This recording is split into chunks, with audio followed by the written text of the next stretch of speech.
one. Ladies and gentlemen, welcome back to the Against the Ropes podcast. My name is Gio Garcia. I am alongside Christian Mosqueda, and we have a very You- special guest this evening, Chris.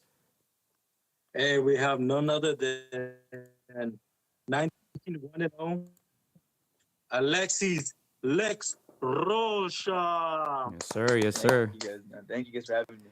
Welcome, brother. Welcome. Bro, I'm gonna start it off, my guy. You're fresh off a big win, probably 2 weeks removed. I gotta ask you, man, how are you feeling? I mean, is this the biggest win of your career? Yeah, I want to say yeah. I mean, it was an undefeated fighter. Blair's a tremendous fighter, strong, tough guy. And yeah, man, it's a good victory for me, especially being in the main event. Hey, and then let's get into that. You were supposed to be the co-main event. Virgil Ortiz was supposed to take on Michael McKinson, and that fight fell through, and you got elevated. What goes through Alexis Rocha's mind when he gets told the news that you're gonna be the one headlining this event? Oh man, I was happy. I was happy. I want the spotlight. I want the eyes on me. More attention. Comes more eyes, and that's just what I want in this sport. I want to showcase my talent to everyone. Yeah, in front of you, we had a very rambunctious, very I want to say, entertaining, brash, trash talker in Blair Cobbs. Yeah. How did, how did you take that? It seems like his level of trash talking just elevated when he got the news as well that he was in the main event. I mean, yeah, I knew he was gonna talk. I didn't expect nothing less. I knew he was gonna talk. He has that persona. He has that Blair the Flair, that Ric Flair persona. But I mean, it is what it is. He's doing everything he can to promote the fight, to entertain, to build it up. And it was actually kind of fun because he was talking trash to me, and I wasn't gonna let myself just be quiet. I was gonna say something back, and I did, which was pretty fun. That's pretty new to me, trash talking and stuff. Yeah, of course you had fans that divide. There's some guys that were going for Blair. There was other fans that were rooting for you. What Yeah. was something you wanted to show the fans? Obviously after every fight you want to walk away with more fans. What's something that you wanted to show the fans in attendance? Yeah, I just want to show the fans the explosive fighter and the aggressive fighter that I am. I have a fan-friendly style. I like to mix it up in there, like using my jab, work the body, and thank God everything went well and everything, and then got the victory and got out of there. And I just wanted to prove. I mean, I wanted to get better and just get more fans in there. Yeah, I'm gonna bring my co-host in, Gio. I mean, obviously, aside, we also sometimes have predictions. Yeah. I'm gonna bring Gio in. Gio, do you want to give your thoughts on first your prediction for this fight and then what you felt after this fight? Well, first of all, thanks for putting me on the spot, Chris. Appreciate you. Yeah. No, I thought it was going to be a close fight. We always put each other against the ropes here, so we make each other predict. As y'all remember, if you're watching live, I did pick Cobbs as my winner for this fight. Obviously, I was proven wrong, and big congrats to you, Alexis. What a fight, man. What a fight. Is this a type of performance that you expected? Obviously, he was undefeated. To take his O in that fashion, is that what you and your team expected? Yeah, we did. We trained to win. We trained to just put on a show and to win, most importantly. And if the knockout's gonna prevent itself, I mean, if the knockout's there, if it showcases itself, then I'm gonna take full advantage of it. So and that's what I did. Obviously, Blair is known for having an awkward style.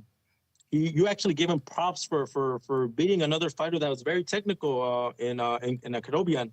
Yeah. Did you did you did you have to adjust to that awkward style? Obviously, he's Blair Cobbs is not the most technical fighter, but he does have that awkward style. He's very athletic. Yeah. What did you have to do in there to adjust to that? First of all, you have to cut off the ring because I knew he was gonna run around a little bit trying to box me. I knew from the get-go he's not gonna want to sit there and trade with me. He's gonna utilize his jab and move around. And that's exactly what he did. He was trying. I knew he was gonna be awkward as well, and I had to really adapt to it. I had to jab the body, I had to jab, work the body, and break him down like that. And I feel like that's what carried on into the later rounds. Yeah.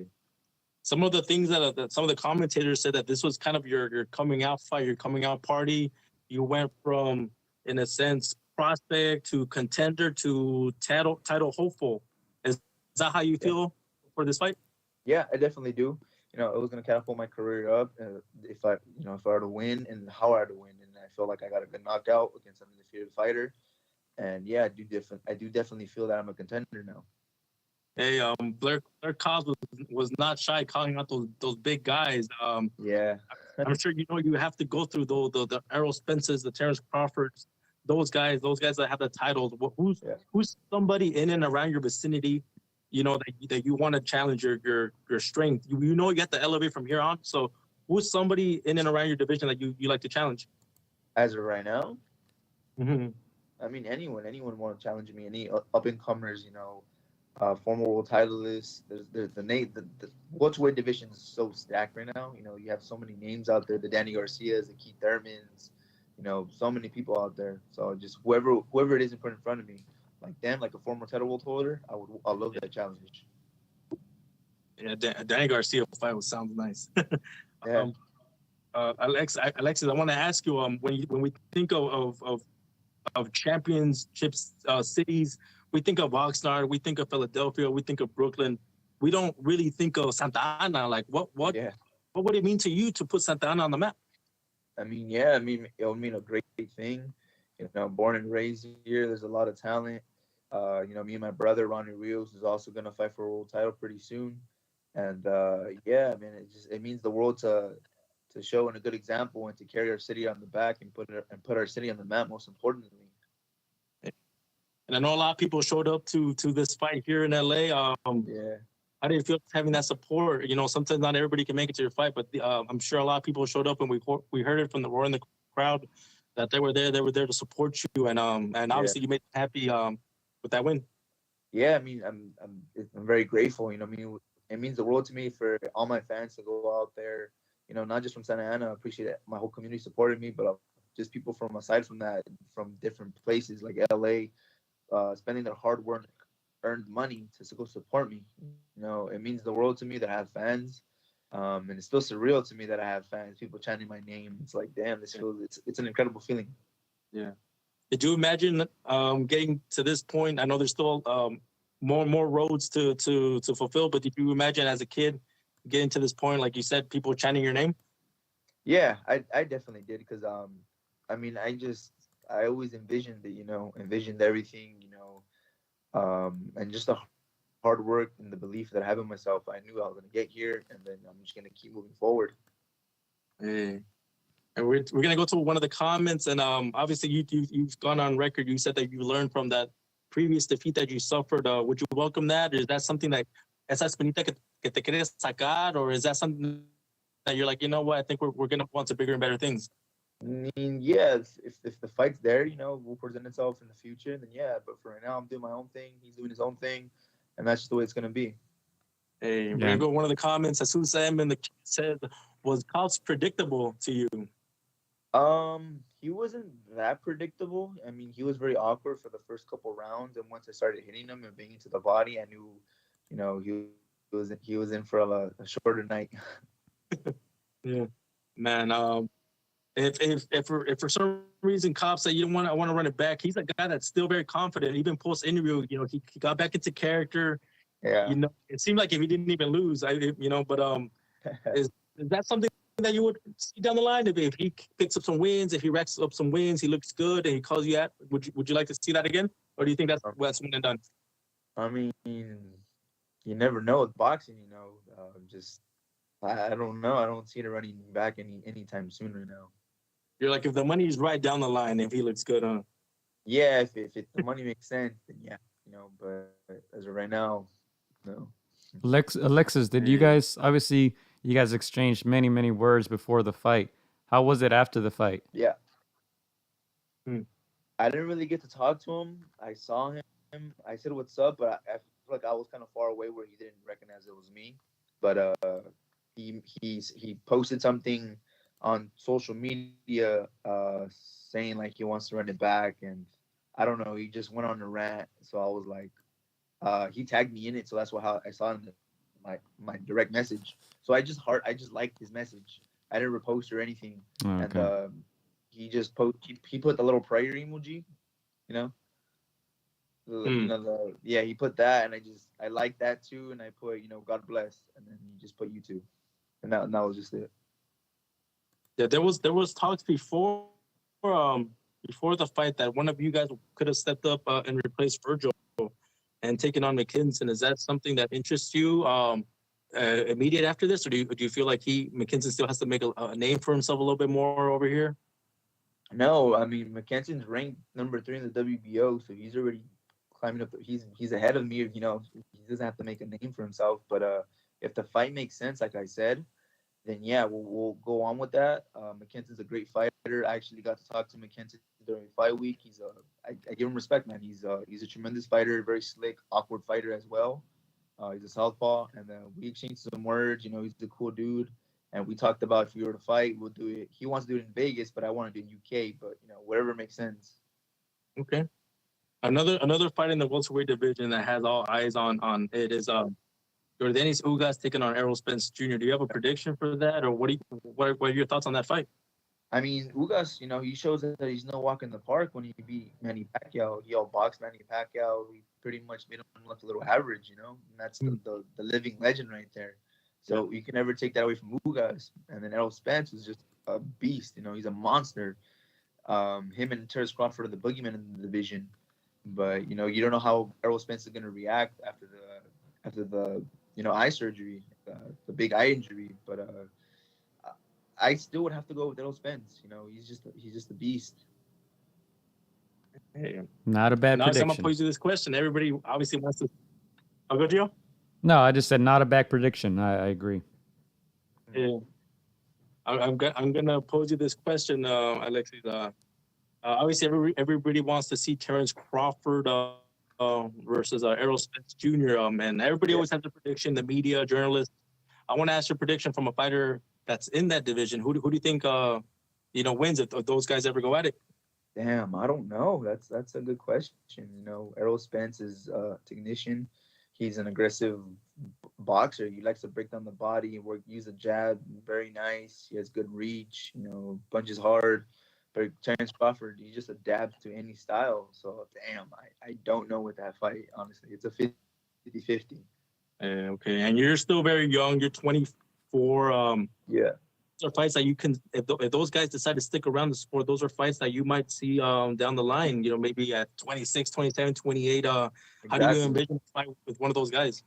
I mean, yeah, you always dream of fighting the top guys. And, like I said, I respect any fight that goes in that ring. But if it's any one of them that has a title still, my time, then I'm going to take full advantage and take that opportunity to fight one of them.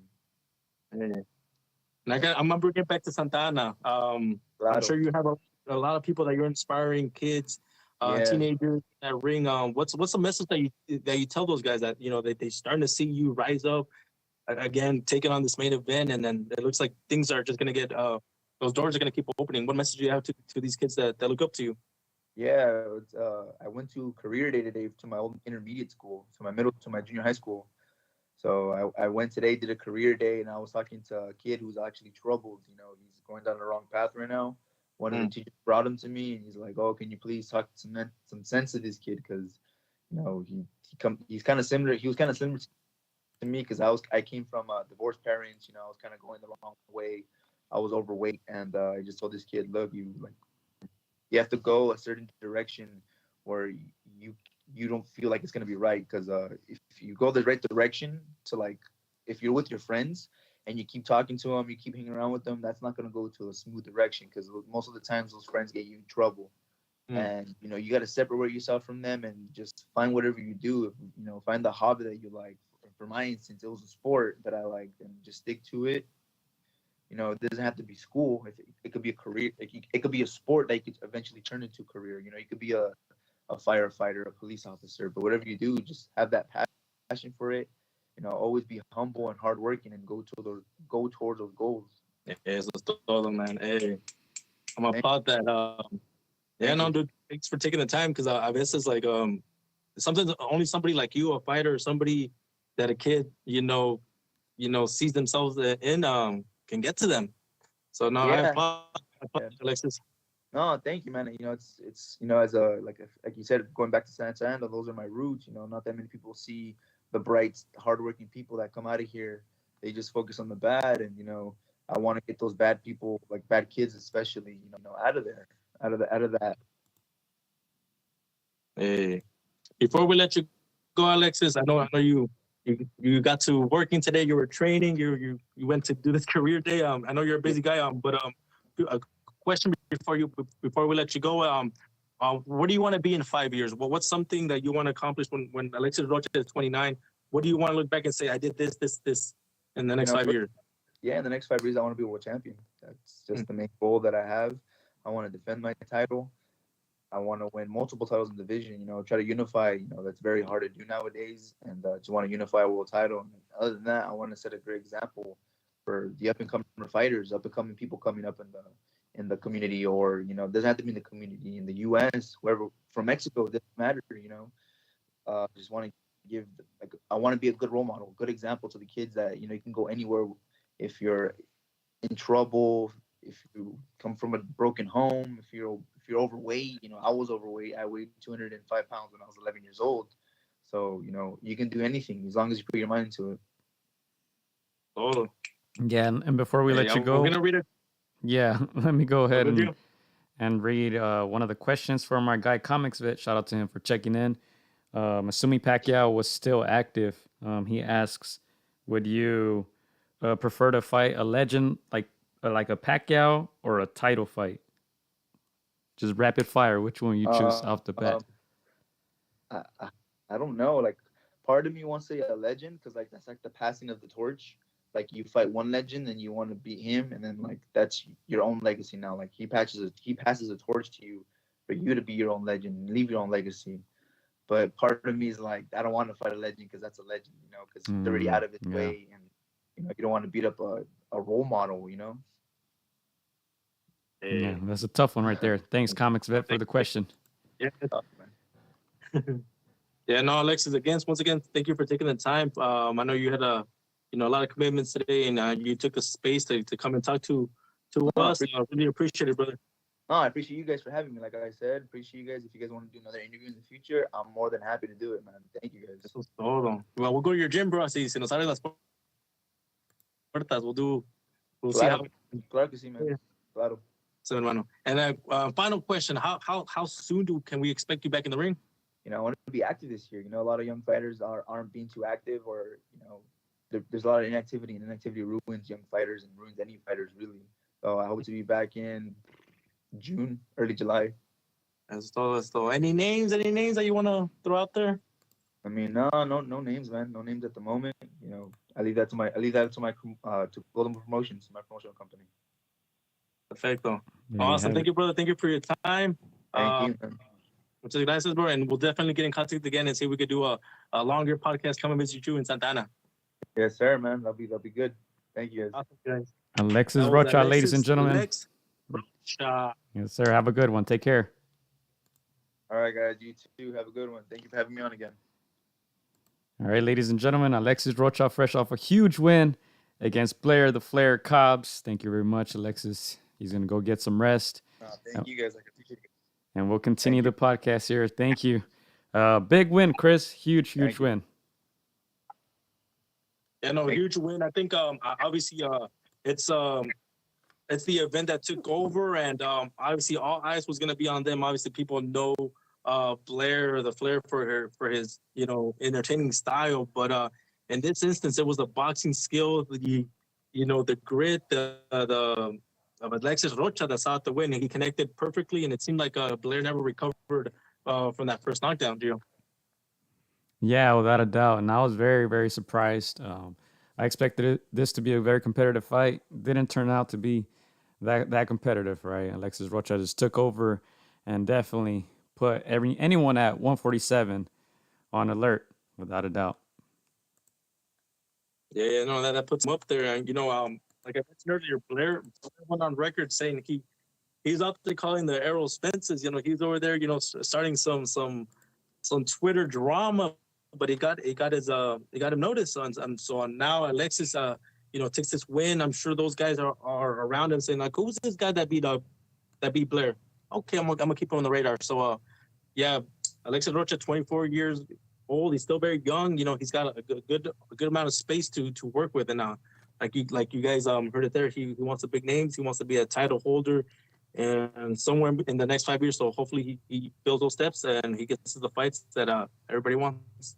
Yeah, and I'm happy that this fight was as great as it was, right? Because it was promoted to the main event. And people expected a show. Obviously, people were disappointed. Virgil Ortiz wasn't able to fight. Hopefully, he's doing okay. But there's definitely, Alexis Rocha definitely put on a show. And like I said, unexpected to me, this huge knockout win. Man, he just fought a very, very good fight. Yeah, this was the weekend that I was going back and forth between this fight and the Berlanga fight. Gio, do you want to get a little bit into that? I know it's 2 weeks removed. We've been a little bit off the air for a week and a half. Do you want to get into that? Yeah, we can definitely get into Berlanga. That was I don't know what to make of this one, man. Honestly, Berlanga. I'm a Berlanga guy. I've been watching, most of his fights there on ESPN since that knockout streak was like at 13 or 12, something like that. I was one of the ones that was rooting for him to continue getting those first knockout wins. But I must say I was very, very disappointed in this one. As a boxing fan, I expected a lot more. He's fighting an older guy, Steve Rolls, who, according to Fat Joe, lost to Triple H, right? Triple H. But that's right. But Steve Rolls, that was his only loss to Triple G, or his first loss, and then I think he fought a very good fight against Berlanga, considering he's fighting a bigger guy, a guy with a lot more power than himself. He was tricky in there. He was able to avoid most of the big punches by Berlanga, and man, like I said, disappointed. Berlanga didn't show much defense. He got knocked down in his last fight. Didn't show any type of creativity out on the attack. So I think he's going to have to take a few more fights like this one for him to keep improving. Yeah. To me, I want to know what's going on, man. Like, what happened to those knockouts? I know that you cannot keep a first-round knockout streak going, but, hey, man, we'll take a 9th-round knockout. We'll take an 11th-round knockout. Like, it's been 3 fights, obviously all going towards his way, but like you mentioned, he got dropped in one. Unanimous decision on all of them, and he looked, especially this last one, less than impressive. It almost felt like it was a balloon que se desinfló. It's just like his stock just went down. Obviously, we saw the fights. We're like, we know he's capable of doing more, but there were just some hesitation, no combinations, no. He had some urgency, but not enough to where like he lets his hands go and does what we know him to do. I think Timmy said it best. A lot of people on social media let him have the heat. He just they're saying he's not the guy. Like it's a little sad to hear because he has so much hype. They were comparing him to the Mike Tyson of today in a sense, like getting knockouts first round, such a beast. But very disappointed. Yeah, and I'm gonna go ahead and highlight Big Bro's comment. Berlanga just don't got it, plain and simple. Think it's a little harsh, but at the moment, as he's been stepping up in competition, he hasn't looked impressive. So, like I said, I'm a Berlanga guy. I like him. I hope that he can prove us wrong in his next few fights. I think it's going to take more than one fight for people to hop on that train again. Yeah, no, they say that. Obviously, if he has a sensational next fight, people will just be like, okay, but he needs to show something more than just brute strength. We want to see some boxing skill. We need to see some defense. We need to see something more. Again, it almost feels like all those first round knockouts were just those guys being outmatched, and obviously one round doesn't tell you enough about a fighter. So they're gonna have to do something. They're gonna have to do something quick because the hype behind him was so big that it went down. His stock went way down. For the people that know boxing, people that follow boxing, love boxing, and do the X's and O's, it was not good, man. It was not good. Big shout out to Comics Vet. He says, great interview. I think he liked it because he was able to ask the last question there. Right? We like to include Yeah. everyone, man. We like y'all to be part of the shows as well. But yeah, Berlanga, I don't got much on that, man. I did want to congratulate Carlos Valderas was on that undercard, if I'm not mistaken, right? I know we're rewinding a couple weeks back, but Carlos Valderas did look impressive again. Another KO victory, so he's on the right path. Hopefully, Berlanga can get back on the right path. And look, I don't think we're mad that he's not knocking these dudes out. I think it's just his, for me at least, his lack of creativity. Yeah. Throwing 100 hooks it's not always going to cut it, man, as you're stepping up in competition. So if it's a good fight, if it's a competitive fight, if he shows a lot of heart, if he's in there against a tough opponent and he wins a decision, I'm not mad at that, But personally, I didn't see much, and that may sound harsh, but I didn't see much in the last fight from Berlanga. Yeah, and two of the things I was looking for was like how he cut off the ring. That's something that I should have seen, or that should have been there in that game plan. And why not? Not to throw our name in there, but put him against the ropes and go to the body, man. Steve Rules is 37, 38, up in those 30s. You should be digging at that body. You're known for having that power. Yeah, you're gonna take some shots here and there, but you know what? Doesn't matter. You're more powerful than this guy. Take it to the body, and it'll fall. I think that knockdown in that previous fight, maybe added some doubt in his mind. But and again, you mentioned the step up in competition. I mean, it's gonna get tougher, but you should be taking these guys out. But we'll see what improvement Edgar Berlanga does. I mean, he does have, the backing of the East Coast. He's got the Puerto Rican people. He's got that Hispanic side, but he's gonna have to convince him. Someone that did shine on that stage that night was 19-year-old Xander Zayas. Gio, I don't know if you saw the highlights, but very impressive for this young man. Only 19. He showed what the things that we wanted to see in a sense from Berlanga. He's just very technical, great puncher, 154 by 10 from Florida, Puerto Riqueño, speaks well.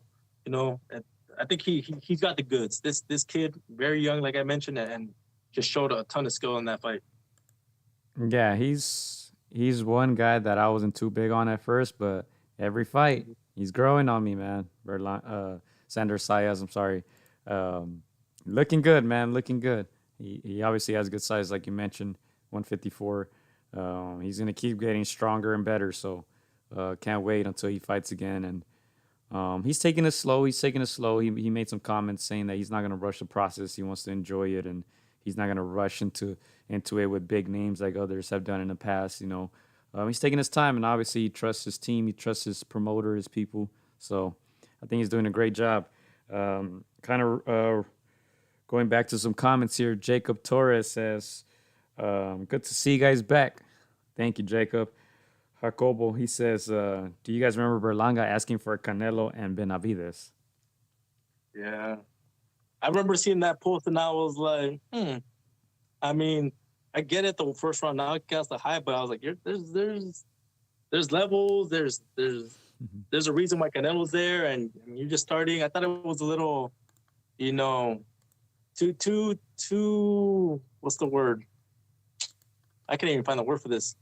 It was too much, and now it looks really ridiculous. Him calling out Canelo when he can't even get past the 37, 38-year-old. No disrespect, but again, you got to get past the C+ guys, the B guys before you can even consider someone like Canelo. Yeah, and Clyde says Canelo would have did him like he did Amir Khan. Ew. And Big Bro says worse. At least Khan won some rounds. Damn. Jesus says, well, Top Rank still baby Berlanga. I think he needs some time, man. I think he ascended very, very quickly. Obviously, all those first round KOs. Well, in his first 18 fights, he had only fought 18 rounds. So it's like he needs time. He's going to get better, I think, just with experience. I think especially this one was a very good learning experience for him, going 12.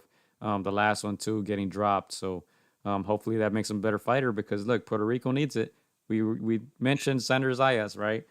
It looks like he's the one up next.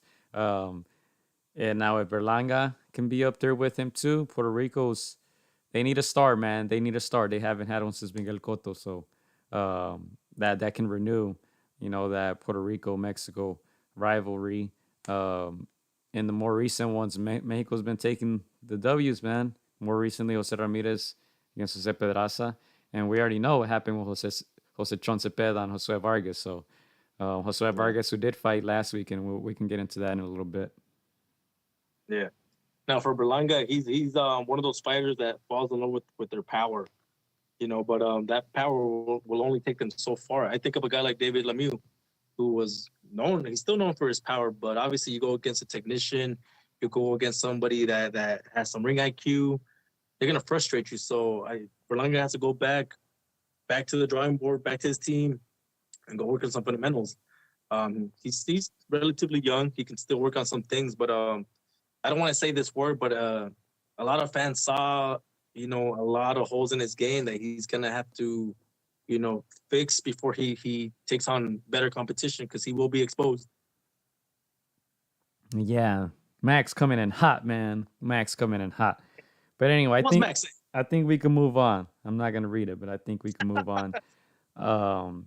What else? Let's rewind to ESPN. Let's stay on ESPN and go take it to back 1 week. All right. We were talking about 2 weeks ago. Now we're talking about what happened this past weekend, man. Definitely shocking to me. All right. I was not expecting this, but Miguel Berchelt suffered what to me is a shocking loss, against Jeremia Nakathila. Man, he was stopped. He didn't look good. It looked like this was round where he get knocked out in the 11th against Valdez. It looked like he continued from there. I mean, he didn't look good at all. His legs didn't look like he was there. I don't know what happened. Nakathila, I don't think Nakathila did anything special. He was fighting with his hands down too. Berchelt couldn't take advantage. I don't know, man. I was shocked watching this fight. Yeah, no, this was like the Wilder of the super lightweights. Those legs were just gone. Where you just saw that they were like you say, he never recovered those those legs, and I was a little shocked, but at the same time, not just because Nakathila, he was known as Shakur Stevenson's last opponent, but there's a reason why Shakur fought him the way he did. He went on record saying it was a boring fight. I need to box this guy because that guy has power. That was a very boring fight. Very boring fight. Yeah, I was just very, very surprised how much that Valdez fight took out of Miguel Berchelt and it showed in this one. I also had picked Berchelt to bounce back in this fight. I thought it was a dangerous fight, but I was, in a sense, I was like, if he's taking this fight, it's because he believes and trusts, that was just one minor setback. But it almost feels like that knockout, the way he got knocked out by Valdez, took out more, and then this one just takes out more. So that proves the question: how much does Miguel Berchelt have left? Should he still continue in the sport? What do you think, Gio? This is a tough one. Obviously, I hope he does. But I don't know. This was a bad one. He didn't look good mentally, as you guys see our guy Clyde's comment there. He got knocked down with a jab, right at the beginning of the fight. I think it was like the third round. He didn't look good mentally, physically. It was a weird combination because he was moving his head at times, but when he was moving his head, he wasn't throwing any punches. So green light for Nakathila to attack. When he was throwing punches, he wasn't moving his head and he was getting caught. So definitely not the Berchelt that we expected, not the Berchelt we're used to. We're used to seeing him throw a lot of punches. He was gun shy in this fight. Gun shy. So I don't know if you can recover from this. He went up in weight. 35. Nakathila is not a 35 natural pounder. So I don't know. I don't know what's next for Berchelt. Maybe take a couple quote unquote easy fights to try to recover and then fight for a title again. It seemed like, he said the same thing he said after the Valdez fight, that he was going to come back. That's what champions do, right? But I don't know, man. Obviously, we like Berchelt. We would like for him to come back. I don't know if that's going to be the smartest choice. He did have a new team too with Capetillo there. Um, Yeah. but he didn't look good. And I made a poll as well on our channel, and I'll show you guys right now what the people were voting for. So I don't know really. I don't know. Right now, I will have Yeah. to say no. He's not. He's not Yeah. making a comeback from this. Yeah, I agree. I think it's more of a mental thing now. I think it's for so long he was the boogeyman. He was the guy that was avoided at 130. Nobody really wanted to get in there and mix it up with the Miguel Berchelt. He was too high a risk for too little reward in some circles. And he was just like I said, he was just a boogeyman. But yeah, I think it's just those type of knockouts take so much out of you, not just physically but mentally. And then this one was, again, it was tough. It was tough to watch. We've seen his interviews. Great dude, great role model for everybody. He's always giving fans out interviews. He's citing stuff. So he's a really humble guy. We wish him nothing but the best. But if I'm his manager, just like you said, Gio, I would match him very carefully. He is in his I believe in his late 20s, early 30s. So and he's already accrued a lot of prestige in his career. I think he should be. Yeah, and as you guys see, the poll here is what I was referring to. Can Miguel Berchelt make a comeback after back-to-back losses? Out of 100 plus votes, 80% said he's not the same Berchelt anymore, and 20% voted for yes, he is a warrior. Most people are saying no. So I would have to agree with that. I don't know if Chris is still there, but we'll go to some. You still there? You still there? I'm back. All right. 80% said no. Yeah, you hear me? 80%. Yeah, 80% said he's done. Damn. Jason tough, says man. It's that punch resistance. yeah, and then Timmy, that's one of the things he kept saying. Can you hear me, Joe? Yeah, I hear you. That's one of the things that Timmy was saying during the broadcast too. After his fight with Provodnikov, he said his resistance wasn't the same. He was getting hurt with punches that he wasn't getting hurt with before. So, yeah, it's gonna look very, very tough for Berchelt. Jason says, "What up, mates? What up, mate? I feel sad for Berchelt. Yeah, a lot of people. Obviously, he's a fan favorite, right? Humble dude, but." Yeah, he took a beating in this one, man. Yeah, man. We'll see what happens, man. Again, if you're his manager, you got to make the right decisions, not just for, his career, but for his health down the road, man. We would like to see Berchelt, grow old and talk about his great fights that he's had so far. But yeah, man, another fight that occurred that same day, earlier in the day, in the UK was the champion at the time, Kiko Martinez, taking on Josh Warrington. Obviously, Kiko Martinez, older title holder, going to the challenger's backyard. Did you think that Kiko was gonna walk out with that title, Gio, or you knew it was gonna transfer hands? I was hoping he would. Things were gonna be stacked against him. He had to damn near kill the last guy to earn the belt. He was going to have to do the same in this one. A lot of people very upset at this one. Very upset. And here, I'll put the poll that I posted on the channel. Let me see. Out of 50 plus votes, seems like most people were not happy with this, obviously referring to the headbutts. Question was, what did you think of Warrington versus Martinez? Option A was Warrington deserved a W, 28%. Option B, Kiko got screwed. Terrible refereeing. That was option B. And of course, 72% of the people who voted were not happy with this. Headbutt since round one. The first knockdown came about 20 seconds after a headbutt. They both collided. Kiko kind of stopped, looked at the referee. Referee didn't say a word. They continue fighting. Kiko gets knocked down. And from there on, bloodied face, already down on the scorecards.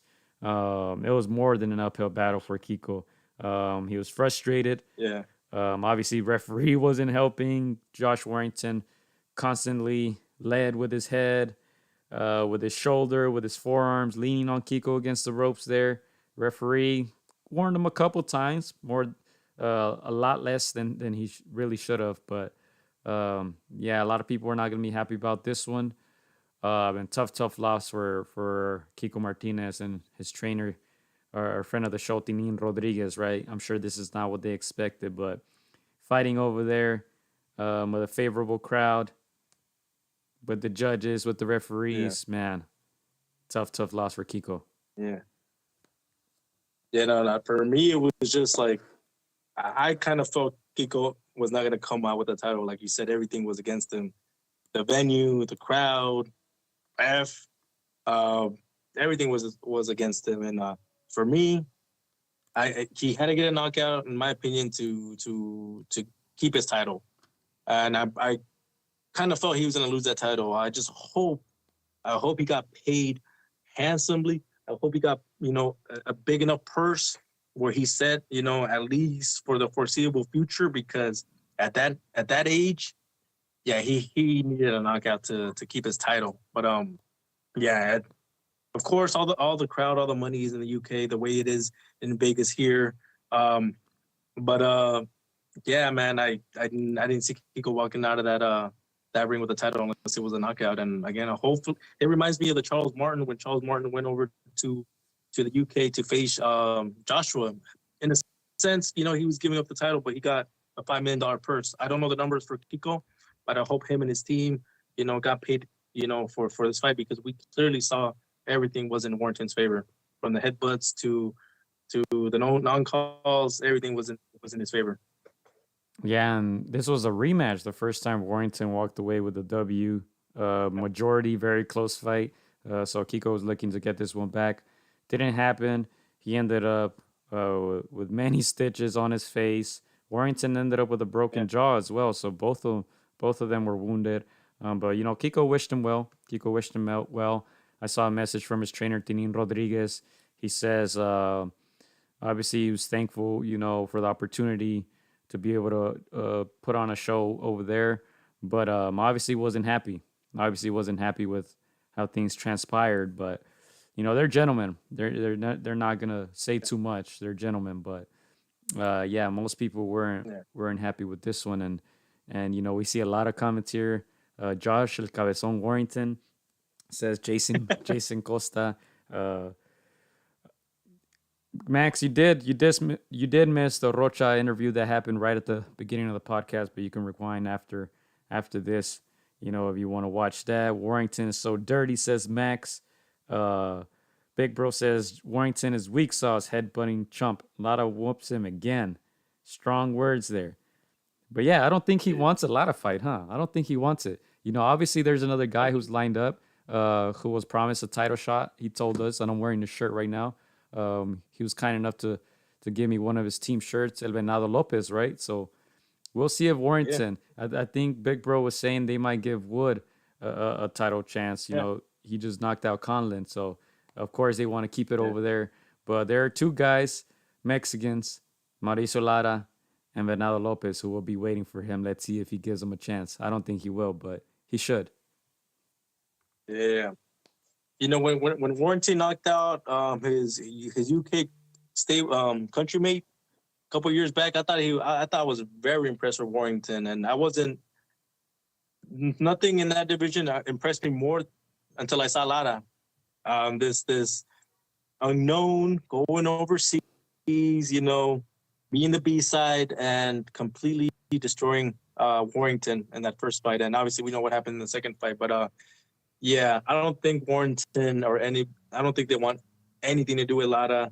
I don't think they want anything to do with their boy Venado, at least in the immediate future. I think, like you said, they're going to keep it in the house, keep it over the UK, make a lot of money for these two, which in a sense that you should get paid. But I mean, the true warriors, not true warriors, but the true guys that really want to deserve it, Lara and Venado, they're coming, man, and I think this is going to be a very, very hot division. in the next year or so, Gio. So I'm looking forward to either Lara, El Venado, Lopez, taking on Warrington and Lee Wood. Lee Wood, who I think is the weaker of all those, but still very good matches to be made in that division. Yeah. Going back to some comments, I think Clyde was asking if we're going to talk about the Smith against Rock matchup. We might talk about it a little bit. Will Smith and Chris Rock. But I also see a lot of comments on El Venado Lopez, right? Jason Costa says, I heard Lopez gets the mandatory shot by June with or without Warrington. I mean, yes, that's the plan, but you know how this boxing thing works, man. Especially if it's going to be over in the UK. You got big promoters over there. You got people with a lot of power. So hopefully, I hope either Lara or El Venado get the chance. Yeah, Venado told us that, after that fight that he won in London, they promised him a title shot. So he is technically the mandatory, but we'll see. Venado's fighting April 9th on the undercard of Michaela Mayer here in Costa Mesa, California. So that should be a good challenge for him. Hopefully he gets through it, and then hopefully he gets the big fights, man. Yeah, something that a lot of people respect about Venado is he's taking the tough road. Like you mentioned in the previous interview that you had with him, he's gone and fought all these prospects, all these undefeated prospects that people think very highly of. He's fighting overseas where you know that you're not going to be favored by the judges, you're not going to be favored by the crowd, but he goes on and gives a show and comes out with the win. I mean, those are the type of fighters that, man, they're just right there ready to take a title. And so, I mean, hopefully the powers that be, don't do too much of that, power steering, and hopefully Venado gets a shot. Hopefully Lara gets his third match. I know, like Max says, Warrington wants nothing near Lara. I don't know if you caught Tony Bellew, but even Tony Bellew said, what did he say? Lara and if I'm not mistaken, Lara and a Kiko Martinez fight would be great. And I guess he seemingly tried to pin Warrington versus Lee Wood. It's like, bro, nobody wants that. We want to see Lara against Warrington. We want to see Venado against Warrington. We want to see, the guys that deserve it. Yeah, and who was it that Mad Dog H? Shout out to him. He says, "Why is Warrington getting a title shot before Lara?" Hey, you know how it goes, man. These promoters, these managers, go where the money's at. And realistically, they should have done a mini tournament between all of them. Lara, Warrington, Venado, see who comes on top, and then you get Kiko. But Kiko being the older champion, he's from Spain. He's not the big money guy. Of course, they throw him in there against Warrington right off the bat, right? Wouldn't happen with any other champion, I don't think. But, man, it is what it is. It is what it is. I know. It was Max who said no way Warrington goes near Lara. It doesn't seem like he wants it. He got knocked out. Second fight ended up with a cut there. They had to call the fight after 2 rounds. It was a draw. But even then, he didn't get a real rematch. He didn't get a revenge. But it still seems like he doesn't want it. Yeah. I don't know if we're going to move on from this year, but another fight that went on that same weekend. It was a stacked March 26th. Was the a long anticipated debut for Australia's Tszyu here in the U.S., taking on 2012 Olympian Terrell Gausha. I'm going to ask you, were you impressed? Were you not impressed with Tszyu? I know a lot of eyes were on him. They're calling him the next guy that can take over that 154-pound division. Obviously, he's the son of a legend in Tszyu. What were your thoughts on his performance? Yeah, before I give my thoughts, I wanna read the poll. I did make a poll about Tszyu. What did you think of Tszyu's performance versus Gausha? Option A was good performance. He's ready for better competition. That garnered 30% of the votes. Option B, good, but not sure he's ready. 64%. And then last option was it was terrible. He got dropped. 6% voted for that one. I think I was content with his performance. I liked what I saw. I'm big on Tszyu. He faced a very game opponent, experienced opponent in Gausha. He got dropped, but he didn't seem hurt to me. I like his demeanor. He never got too excited. He never got too upset. Tszyu, um, his face was the same when he got dropped as to when he was hurting Gausha. So I like his attitude. I like his demeanor. He obviously has some power. I think that was a huge difference in this one. Gausha was landing very good punches. He just didn't have the pop that Tszyu has. And I can't wait. I think he'll be ready in 3-4 more fights. He'll be ready for the top dogs, Tszyu. Maybe a little quick, but I think he's special. I think he's special. I think it's going to take a couple more opponents like Gausha to really prove it to the world. Yeah, I agree. First of all, Terrell Gausha, not a lot of people know him, but very, very disciplined game, level-headed fighter. Always stays in shape. The past couple of weeks when I was interviewing, obviously Virgil Ortiz, Brian Castaño, Gausha was always there, man, always working. So I was like, I know this guy's not going to be, some guy that Tszyu is going to take out in 1 or 2 rounds, unless Tszyu is some monster that we don't know yet. But I'm impressed with Tszyu because he could have picked any lesser opponent. A lot of people could have, in his position, could have picked anybody that he would have looked sensational, somebody that he would have knocked out in 1 or 2 rounds. He picked the guy that was going to give him rounds. He picked the guy that was tough, proven, 2012 Olympian, 200 plus amateur fights. This guy in Gausha is no slouch. Not a I wouldn't say in the levels of a Jeremia Charlo and Brian Castaño, but he's there. He's right there with them, and Tszyu dominated all but that 1 round where he got dropped. So in a sense, I was very impressed with Tim.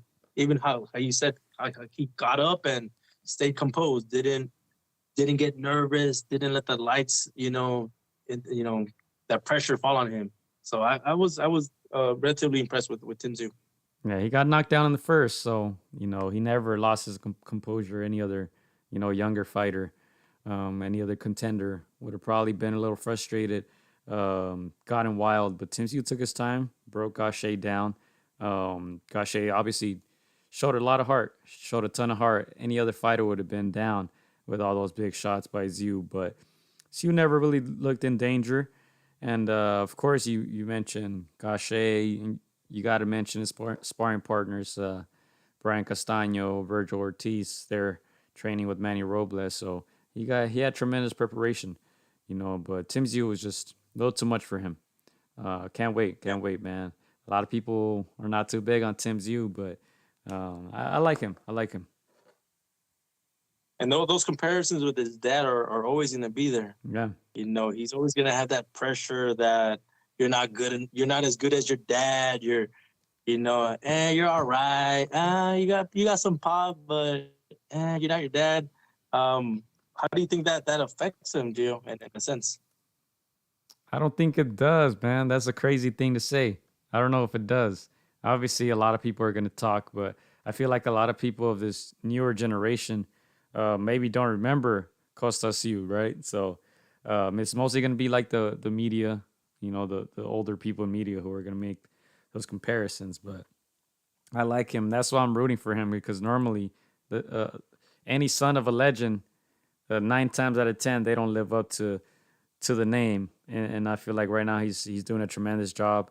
Obviously, he's a very popular name in Australia. He's able to sell a lot of tickets over there. Now he's making the move to the States, and hopefully, he fights abroad more. Maybe the UK, maybe more fights here in the States. But I think he's definitely a marketable guy.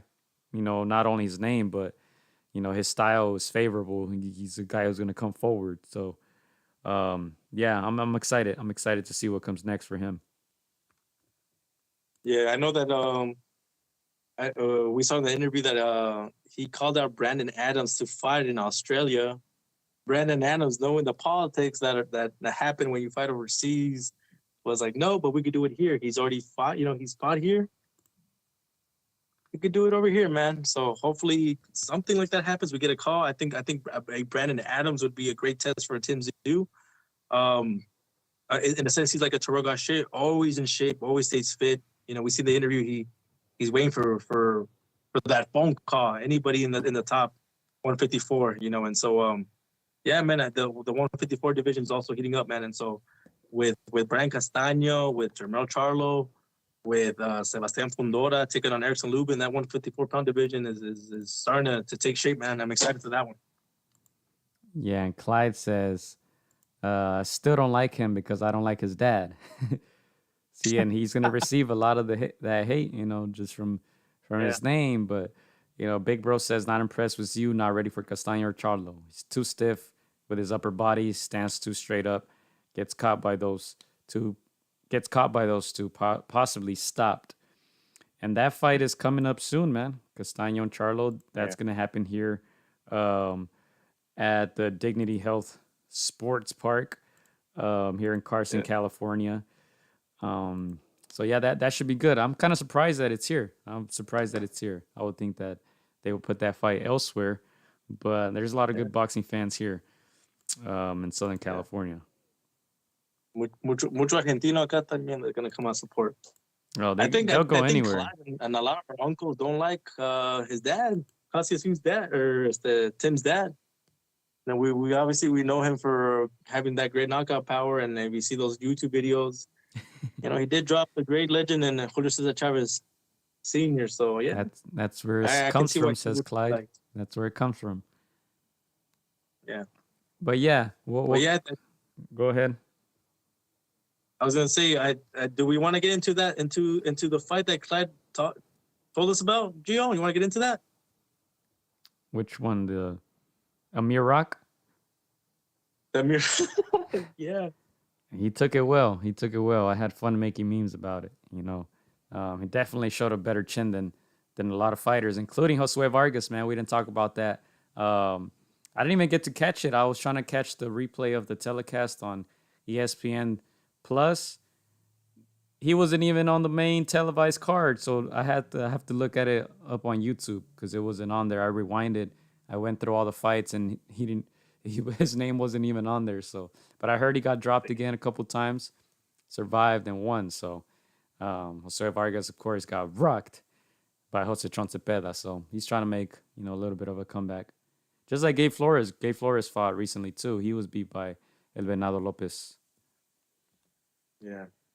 The thing with Vargas is again, it's those knockouts that take a lot out of you. Whether they take some of your mental strength, your confidence. For him, it's his cockiness. I think he got humbled, and he's he knows he could get dropped. And he's gonna have to get that confidence back, like you mentioned. With Berchelt, maybe get some winnable fights, some tune-ups, get that confidence back, and yeah, man. If you live by that cockiness, you're gonna fall by it, and people will come after you, and they will make memes of you, and they will let you have it. But yeah, that was Vargas trying to build back up. Yeah, and before we go, we're gonna keep this one relatively short. We did have Alexis Rocha at the beginning of the podcast. If y'all want to check that out, once we're done, it was about 15 minutes. Fresh off his win against Blair Cobbs. Blair took some comments too by the IG world, right, and the tweets and the internet people, but hopefully he can make a comeback. And then we will be talking next week. Ryan Garcia's fighting, El Venado Lopez is fighting, Triple G is fighting as well. So we'll have some good convos next week when we're back. But yeah, he got dropped and looked bad, says Big Bro about Vargas. Yeah. Did he look as bad as Chris Rock or nah? Chris took it like a champ. Chris did, man. Hey, did you? Obviously, I don't watch the Oscars really. I'm sure maybe Clyde. He's big on films. I wonder. Hey, Clyde, I'm asking, did you watch the Oscars live, or did you see the obviously the viral video like most of us did? I wonder. Gio, when you saw the viral video, did you think it was fake at first, or you thought, damn, oh yeah, that's Will. You thought it was fake? Oh yeah, I only thought it was fake because any other human would have at least taken a few steps back or would have fell, unless Chris Rock has a rock chin. That granite chin, I mean, he took it really well. That's why I thought it was fake, because It looked like he was ready for it. Will I Smith. mean, they're both actors. They're both actors. So I at first thought I was like, oh, he Yeah, kind of they're just moved actors. he Yeah. rolled with the punch as actors do, and yeah, it wasn't obviously until we heard Will cuss that we were like, oh god, dude, damn, that's just for real. But even that part, I thought he was acting. I'm like, oh, he's just a great actor. For real. Shout out I was to like, Matt. I didn't know he was this good. He's aight. Bruh, his wife was in all these entanglements and stuff. I don't know. That's why I didn't believe it. He was probably still mad at her. He laughed at first, right? Unless that's the way they edited. Yeah. Unless that's the way that the show was edited. But I saw him laughing, so I don't know. Shout out to Mad Dog. He says Will Smith got that Malignaggi power. He got that Floyd power. Pillow hands. Pillow hands. Yeah, no, a lot of people were saying, hey, Will Smith played Ali. Where was that? Where was the Ali shuffle, man? Where was the power? But, oh, man, no, respect to Chris Rock, man, because if anybody does that on the live, how do you react, man? Your first reaction is to throw something back to, you know, he's a comedian. He had something on the tip of his tongue. He wanted to say some crazy jokes. You already know Chris Rock. He's witty. He's clever. He's on the spot, but he held back. And yeah, man, we're getting news day and day about, you know, what else transpired. But man, all right. Are you surprised that Chris Rock isn't pressing charges? If I get slapped by Will, I'm suing. Chris Rock got money, man. Chris Rock got money, man. Maybe I was gonna say maybe if he was white, then yeah, but he ain't gonna do that to Will Smith. But real quickly in the comments before we go, write down Chris Rock has a better chin than blank. Fill in the blank in the comment section. I'll start it off. Josue Vargas. Chris Rock has a better chin than Josue Vargas. That's my pick. Who would be yours? You can't do Amir Khan. That's an obvious one. Yeah, that's too obvious. He's got a better chin than. Wrong answers only. Okay, I'm gonna go the other way. You know, I'm gonna say he's got a better chin than most guys that have really good chins. I'm gonna say he's got a better chin. Wilder says Mad Dog. I'm gonna say he's got a better chin than Canelo, and Canelo has a great chin. Stop it. Hey, because Canelo got rocked at 154, at 147 by Jose Miguel Cotto. Chris Rock did not even flinch, bro. By a bigger dude. Chris Rock is probably what, a 130? I mean, if we go by weight classes, what, he's at 140? Will Smith is what, at least Canelo weight, I want to say. Chris Rock has a better chin than Wilder. Yeah, that's a good one. Wilder's a good. That's a good one. Yeah. I would say Victor Ortiz. Anthony Joshua? Oh, you said Victor. Anthony Joshua?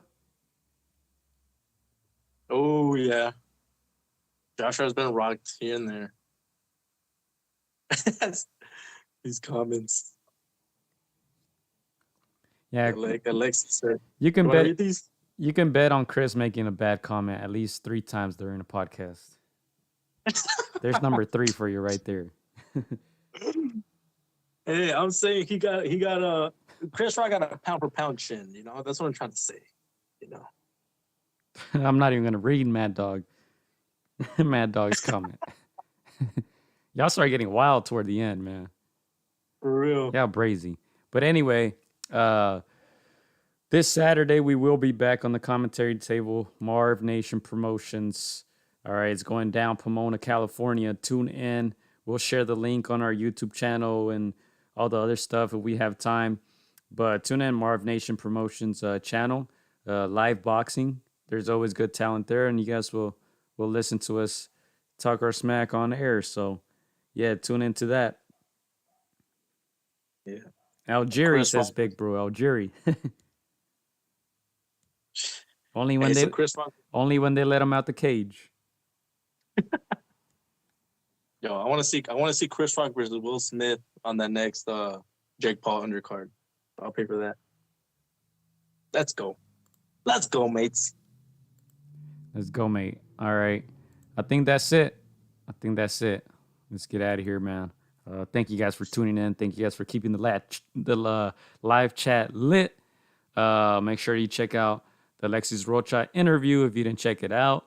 And yeah, we'll be back next week. We'll be back soon. Catch us Saturday live. We'll be there. And that's that, man. Thank you guys. Peace. Shout out to Jez, man. Just checking in. You're a little late, but go ahead and rewind it. We out of here. Hope to see you on the live chat Saturday if you're able to catch the fights. I know you can't be there in person, but yeah, let's get out of here. And there goes Clyde, man. He couldn't resist. He couldn't resist, man. Let's get out of here. Let's go. Let's go, Chris Rock. Let's go, Mike. Let's go, Chris.